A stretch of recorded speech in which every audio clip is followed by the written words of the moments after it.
Es una cuestión de actitud. ¿Cómo enfrentamos la vida? ¿Cómo empezamos nuestro día? ¿Cómo pasamos nuestro día? ¿Cómo terminamos nuestro día? Es una cuestión de actitud. En la vida tenemos que tener la actitud correcta para poder vivir la vida al máximo. Al máximo. Porque yo creo que todos queremos vivir nuestra vida al máximo, ¿sí o no? Amén, claro. Algunos no, la mayoría no. La mayoría quiere vivir su vida al mínimo. ¿Cuántos quieren vivir la vida al mínimo? Nadie diga amén, por favor, porque entonces me voy a poner a llorar aquí. Amén. ¿Cuántos queremos vivir nuestra vida al máximo?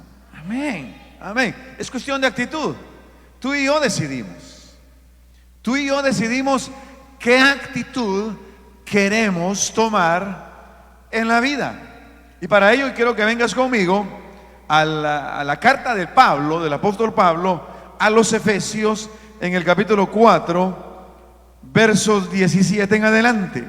Efesios 4, 17 en adelante, en donde vemos que también en la fe es cuestión de actitud. Actitud. ¿Cómo nosotros nos enfrentamos lo que viene y cómo nosotros nos proyectamos? Ayer me decía también en esto de la inauguración del rey, usted sabe que el siguiente en línea después del rey Carlos es el príncipe William. Entonces el príncipe William tiene tres hijos, ¿no? Un niño mayor que es George, ¿verdad? Luego la nena, que yo no me acuerdo cómo se llama, y el más chiquito, que tampoco sé cómo se llama. Entonces me decía, cuando veía la pastora, veía al niño, el más chiquito, decía, wow, ese niño tiene cara de príncipe, ¿verdad? Pues dije yo, bueno, probablemente tiene cara de príncipe porque es príncipe, ¿verdad? Es uno de los príncipes de Inglaterra. Entonces, la apariencia de ese niño era de príncipe. Y también de George de príncipe. Y de William. Todos ahí tenían cara de príncipes y princesas. ¿Por qué? Porque todos eran príncipes y princesas. Ahora, tú y yo también somos príncipes y princesas. Solo que de algo mayor. Algo que no es de este mundo, sino que es de un mundo superior, y es el reino de Dios. ¿Cuántos aquí somos miembros del reino de Dios? Amén. Entonces tú y yo somos esos príncipes y princesas del reino de Dios. Recordemos que estamos hablando del reino de Dios, príncipes y princesas del reino de Dios, no de esta tierra, no de este mundo. Si tú y yo queremos vivir en este mundo como príncipes y princesas, pues nos va a llevar una gran desilusión, porque no somos príncipes ni princesas de este mundo. Jesús se lo dijo a sus discípulos: mira, nuestro reino no es de este mundo. Mira, tú tienes cara de príncipe y princesa. Amén. Todos los que tenemos acá. Pero al momento de salir de aquella puerta, después de la casa de nuestro Dios, pues los que están afuera no nos van a ver ni con la cara de príncipe ni con la cara de princesa, ¿verdad? Pero tú y yo sabemos quiénes somos. Y en esa dimensión y en esa medida, tú y yo podemos vivir esta vida con la actitud correcta, la actitud que Dios quiere. Ahora, la pregunta ahora va a ser: ¿con qué actitud nosotros vivimos la vida? Y hoy tenemos Santa Cena, y voy a ser breve, pero quiero que se te quede, para que cuando venga el tiempo de la cena del Señor te lo tomes como un príncipe, como una princesa, en donde tu Padre Celestial, el Rey de Reyes, el Señor de Señores, ha preparado esta mesa para ti, para sus hijos, para aquellos que se sientan a su mesa. Mira, eso es lo lindo, se sientan a su mesa, y tú eres uno de los invitados. ¿Por qué?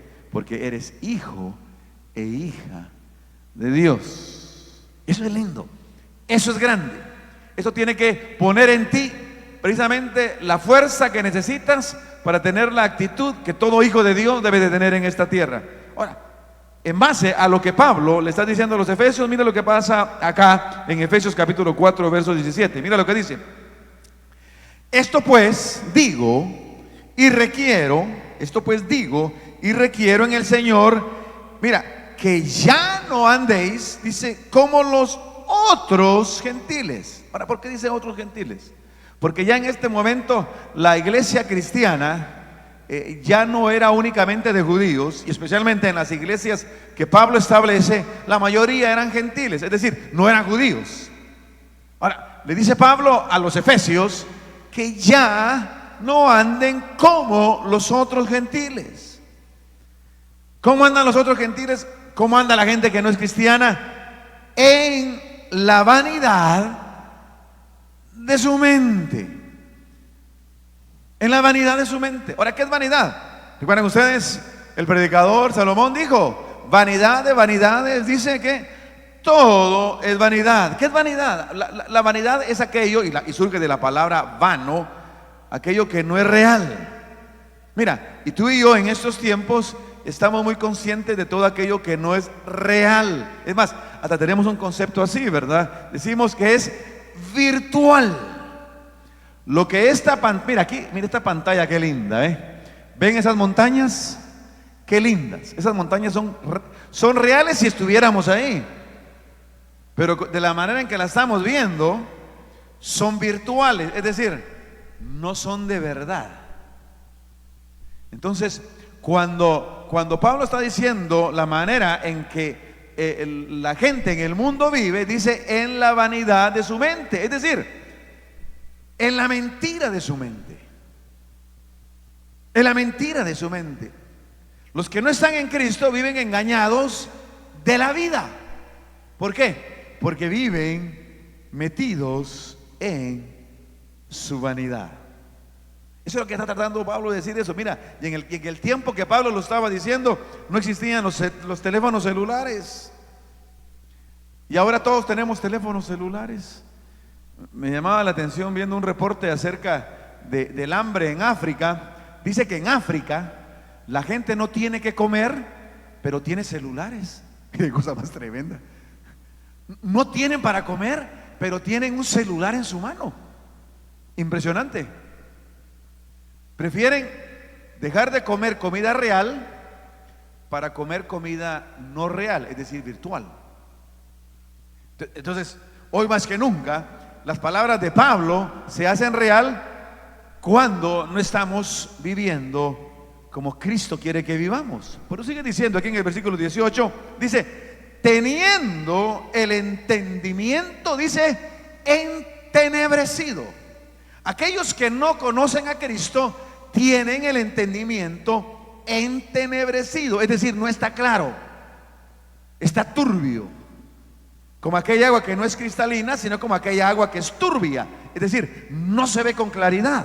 Dice, tienen el entendimiento entenebrecido, dice, ajenos de la vida de Dios por la ignorancia que en ellos hay, por la dureza de su corazón.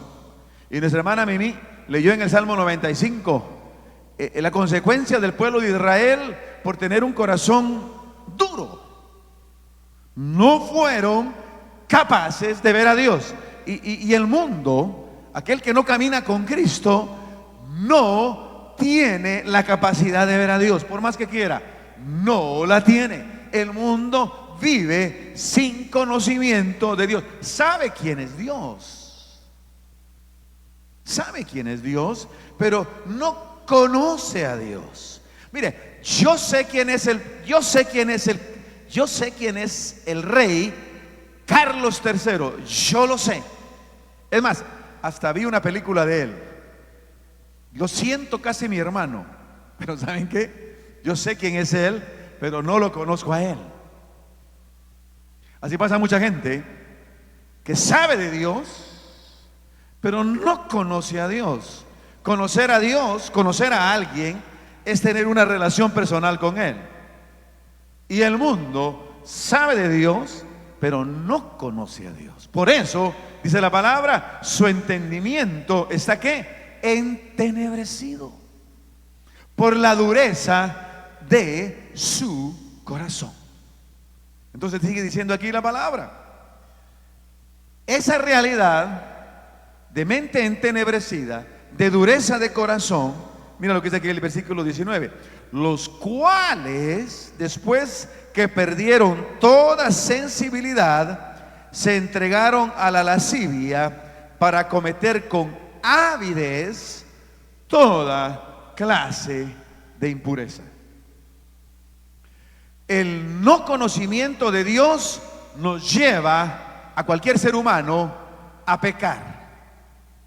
Si tú y yo no conocemos a Dios, terminaremos pecando en contra de Dios.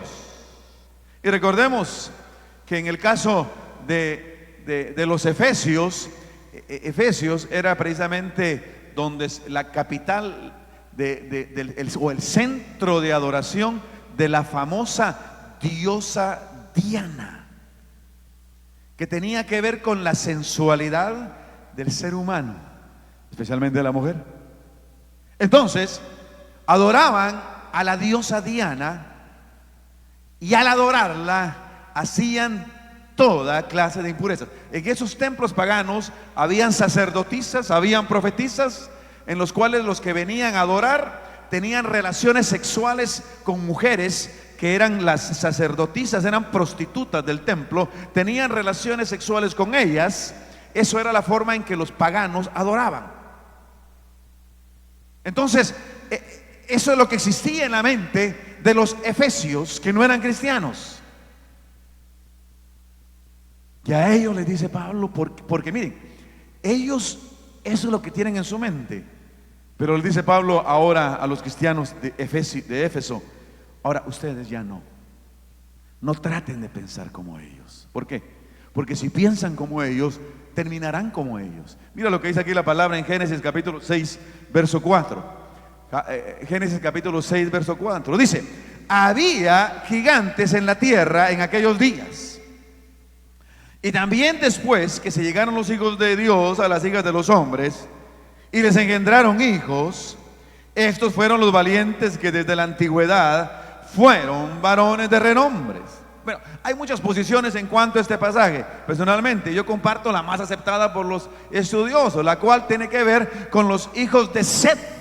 ¿Recuerdan ustedes? El tercer hijo de Adán y Eva. Y los hijos de Caín. Que la generación de Set y la generación de Caín al tiempo se juntaron, se casaron, se unieron y surgió lo que surgió. Dice, eran en la antigüedad varones de renombre, que aparte de su renombre se olvidaron de Dios. Porque mira aquí lo que dice el versículo 5: y vio Jehová que la maldad de los hombres, que dice, era mucha en la tierra. Y dice, y que todo designio de los pensamientos del corazón de ellos era que de continuo solamente el mal. Este pasaje es un pasaje prediluviano, es decir, antes del diluvio. Por esa razón el Señor determinó destruir la tierra y dejar una sola familia. Y todos conocemos la historia de Noé y su familia. ¿Por qué? Porque la maldad de los hombres era demasiado, era muy grande. Su pensamiento era de continuo el mal. Pablo le dice a los efesios: no piensen ustedes como piensa el mundo. Yo te pregunto a ti en esta mañana, ¿qué hay en tu pensamiento? ¿Qué hay en tu mente ahora mismo? ¿Qué amaneciste pensando hoy? ¿Qué pasas pensando el día? ¿Qué pasas y qué piensas al momento de acostarte? ¿Qué hay en tu mente? El Señor tuvo que destruir toda la tierra a través de un diluvio. ¿Por qué? Porque la humanidad llegó a un punto que ya no se podía más. Y la humanidad en estos tiempos está llegando a ese punto. Y tú y yo somos testigos de eso. Tú y yo somos testigos de eso. En todas las áreas de la vida, en la sexualidad humana, en la violencia, en la sociedad. Vivimos en una sociedad violenta. Esta semana nos dimos cuenta lo que pasó allá en la ciudad de Nueva York, cuando un ex marine trató de detener a alguien que estaba chiflado y lo terminó matando, ¿no? O lo que pasó ayer, yo creo que fue en Texas. Tú y yo, cada día ahora sentimos que tenemos que ver, ok, ¿cuál es la masacre de hoy? ¿Cuál es la balacera de hoy? ¿Cuántos muertos hubieron en tal lugar? ¿Se han dado cuenta? ¿Qué han dado cuenta ustedes? Es en ese tipo de sociedad que vivimos. Una sociedad violenta, una sociedad pervertida, una sociedad poco honrada, descarada. Está llegando a los límites. Está llegando a los límites. Y Pablo le dice a la iglesia de Éfeso, y nos dice a nosotros: no pensemos y no tengamos la actitud del mundo. La actitud del mundo es al pecado. Esa es la actitud del mundo. ¿Por qué? Porque eso es lo que hay en su mente. La pregunta para ti y para mí hoy es: ¿qué tenemos en nuestra mente? ¿Qué tenemos hoy? ¿Qué hay aquí? Porque de lo que hay acá saldrá lo que tú y yo haremos, lo que tú y yo diremos, lo que tú y yo andaremos. Pablo le sigue diciendo, mira lo que dice acá en el versículo 20, le dice: más vosotros, y recuerden, aquí le está hablando Pablo a una iglesia que anteriormente adoraba a Diana. Adoraba a Diana. Espero que haya alguna Diana acá.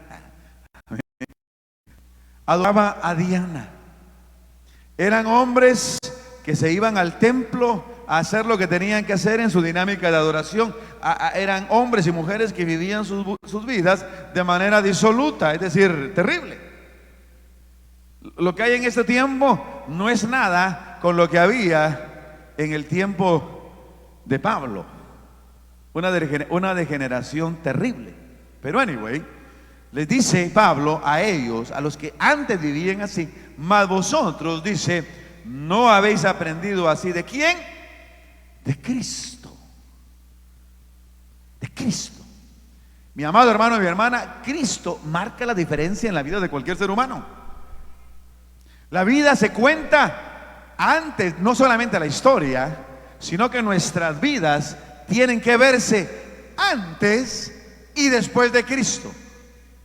Piensa cómo eras tú antes de Cristo y cómo ahora tú eres después de Cristo. Déjame decirte, la vida antes de Cristo tiene que ser totalmente diferente a la vida después de Cristo. Tiene que ser totalmente diferente. No puede ser la misma. Mira lo que dice el versículo 21. Si en verdad le habéis oído, es decir, a Cristo, y habéis sido por Él enseñado, es decir, por Cristo, conforme a la verdad que está en Jesús. Ahora, ¿cómo nos enseñó Cristo? A través de su persona en Jesús. En lo que tú y yo leemos en los evangelios, en su sacrificio en la cruz del Calvario, en todo aquello que Él nos dijo y nos dio. Fue el Cristo que el mismo Pablo se encontró allá en camino a Damasco, en donde ese resplandor lo botó del caballo, y el mismo Señor le dijo a Saúl: Saúl, Saúl, ¿por qué me persigues? ¿Y cuál fue la respuesta de Saúl, quien llegó a ser Pablo? Señor, Kyrios, en griego, Kyrios, es decir, Señor de mi vida. Eso fue lo que le dijo, esa fue la respuesta de él: Señor. Y lo cambió. Y en varias ocasiones Pablo, en el libro de los Hechos, relata su conversión, cómo el Señor lo cambió totalmente. Porque Dios vino para cambiarte a ti y a mí. ¿Cuántos dicen amén a eso? Escucha, aleluya, alaba al Señor. Dios no vino a afirmarnos en nuestro pecado. Él no nos vino a afirmar en nuestros pecados.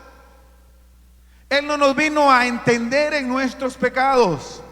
Él no vino a compadecernos en nuestras debilidades. No, Él vino a cambiarnos.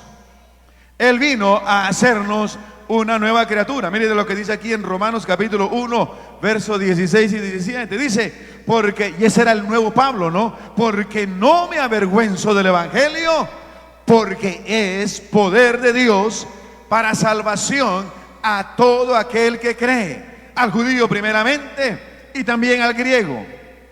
Porque en el evangelio la justicia de Dios se revela por fe y para fe, como está escrito. Mira, y esta frase es tremenda porque es la frase que se aplica al padre Abraham: mas el justo por la fe vivirá. Y eso somos tú y yo. Somos ese justo, somos esa justa que vivimos por fe en Cristo, antes de Cristo y después de Cristo. No nos avergonzamos del evangelio. No nos avergonzamos del evangelio que nos dice que la vida que hemos estado viviendo antes de él no servía. No nos avergüenza que el Señor en su palabra nos diga que todo lo que había antes de él se desechaba, porque lo que él tiene para nosotros es mejor. Dios ha venido a esta tierra y te ha salvado para hacerte una nueva criatura. Alguien diferente. Alguien diferente. Qué cosa más linda. Dicen los estudiosos de la conducta de que si tú tienes un mal hábito, y estamos hablando de actitud, ¿no? Dice que un mal hábito se elimina en 21 días. Si tú dejas de hacer algo durante 21 días, un hábito malo, como por ejemplo tomar mucho azúcar, ¿verdad? Como hay algunos que dicen, bueno, ¿quiere café con azúcar o quiere azúcar con café? Si lo que te dijo el doctor es que no tienes que tomar mucha azúcar, si en 21 días no la tomas, porque es un hábito, ¿no? Ese hábito se va. No, esa es la idea, ¿no? De esa dinámica de conducta. Entonces, cambiar. Por aquello que no nos hace bien, por aquello que nos hace bien. Porque mira, aquello que nos hace bien muchas veces no es bueno. El azúcar es riquísima.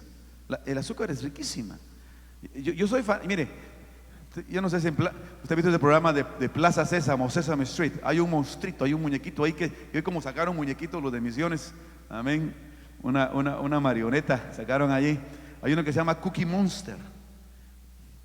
Yo soy esa versión humana. Usted me pregunta qué es lo que me gusta a mí, son galletas. Oh, las Oreo, Dios mío. Por eso quiero ir allá al American Dream, que no he ido todavía, imagínense, después de tantos años. Hay un restaurante, todo un restaurante de Oreo. ¡Wow! El paraíso. Me encantan las galletas, pero ¿sabe qué? En casa usted no va a encontrar galletas. ¿Por qué? Porque si como mucha galleta, no duro pero ni 5 años. Cambio. Aquellas cosas que nos hacen sentir bien no necesariamente son lo mejor para nosotros. Piensa eso. Ahora, déjeme decirle, no hay cosa más difícil que quitarse de la costumbre de uno algo que a uno le cae bien, algo que le provoca placer a uno. Eso es lo más difícil que hay. Pero se puede, en Cristo se puede. Es más, Cristo vino a eso. Amén, gloria a Dios. Cristo vino a eso. Y no me refiero a las galletas, sino que me refiero a aquello que a Dios no le agrada, que es pecado. Dios vino a cambiarnos. Mira lo que dice entonces, para terminar en los versículos 22. Mira lo que dice el versículo 22. Dice, en cuanto a la pasada manera de vivir, ¿qué dice? Te despojaré del viejo hombre. ¿Así dice? No, ¿verdad? Dice, despojaos del viejo hombre, ¿Quién despoja a quién? Uno.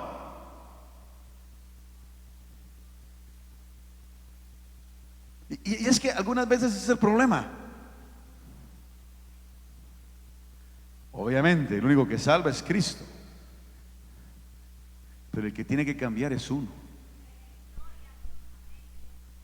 Dios ha prometido darnos todo el poder, toda la fuerza para cambiar todo aquello que nos hace daño, todo aquello que tiene que ver con el viejo hombre, pero tú y yo tenemos que poner nuestra parte. Dice acá, en el 22, en cuanto a la pasada manera de vivir, despojaos el viejo hombre, que está, ¿qué dice? Viciado conforme a los deseos engañosos. Y como decía Pablo, que los otros gentiles vivían, los que no conocían a Dios, dice, en la vanidad de su mente. ¿Y qué está diciendo aquí? A los cristianos, que ya no vivamos conforme a los deseos engañosos del viejo hombre, que estaba viciado con esos deseos engañosos, con aquellas mentiras, con aquello que no es real. Aquello que no es real, aquello que no es verdadero, aquello y todo aquello que no es real y verdadero, hermano y mi hermana, es todo aquello que no viene de Cristo. Jesús lo dijo: yo soy el camino, yo soy la verdad y yo soy la vida. Nadie viene al Padre sino por mí. Mira, el Señor quiere que todo aquello que es viejo en tu vida, tú te despojes de eso, porque es mentira, es falsedad, es engaño. El ser humano en pecado vive engañado. Mira, el ser humano está tan metido en el pecado en estos tiempos que ya no sabe si es hombre o mujer. Ya no, ¿por qué? Porque vive completamente engañado. Ya no sabe ni siquiera eso. Algo tan sencillo. Por el engaño que hay en su mente, por la vanidad que hay en su mente. No es tan obvio, pero podemos traerlo a algo que es obvio. Mira, con la única mujer que yo puedo ser feliz es con esta mujer que está acá, vestida de morado. Vino a tiempo, pero hoy está de morado. ¿Amén? Es la única con la cual yo puedo ser feliz. La única, no hay otra. A cada varón que está acá, con la única mujer que usted puede ser feliz es con la mujer que Dios le ha dado. ¿Cuántos pueden decir amén a eso? Amén. Mujeres, ustedes también, con el único varón que pueden ser feliz es con los que están casados. Por eso agárrelo, mire, agárrelo ahí, que no se le escape. Amén. Todo lo demás es vanidad. Si hombre o mujer empieza a poner su corazoncito en aquella o en aquel que no es el que Dios le dio, es mentira. Va a la cueva de león o leona, dependiendo, ¿no? Y se lo van a comer. Y como aquí están los jóvenes, porque es Santa Cena, están con nosotros. Jóvenes, los únicos padres y la única familia con la cual ustedes pueden ser felices es con la familia que Dios les dio, con el papá y con la mamá que Dios les dio. Es la única. Jóvenes, los únicos que los van a amar de la manera en que deben ser amados son sus padres. Nadie más los va a amar así. Es más, prácticamente nadie más los ama tanto como sus padres. Y me atrevería a decir que nadie los ama excepto sus padres como deben ser amados. Esa es la verdad. Todo lo demás es fantasía, es mentira. Y Satanás es padre de mentira. Y por eso tiene al mundo engañado desde el principio, con Adán y Eva. y sigue engañando a la gente.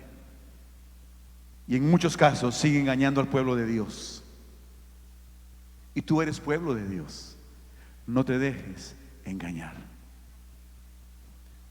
Dice aquí la palabra, en lo que ya estamos terminando, en el versículo 23, y renovaos, dice, en el espíritu, ¿de dónde? De vuestra mente. Renovaos en el espíritu de vuestra mente. Y mira qué lindo el 24. Y vestíos del nuevo hombre o mujer, ¿verdad? Depende de lo que tú seas. Y como yo sé que sabes, estás bien seguro quién eres tú.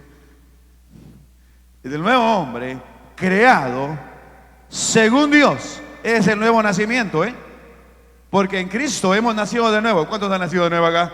Amén, dale la gloria al Señor. Creado según Dios en la justicia y santidad. ¿De qué?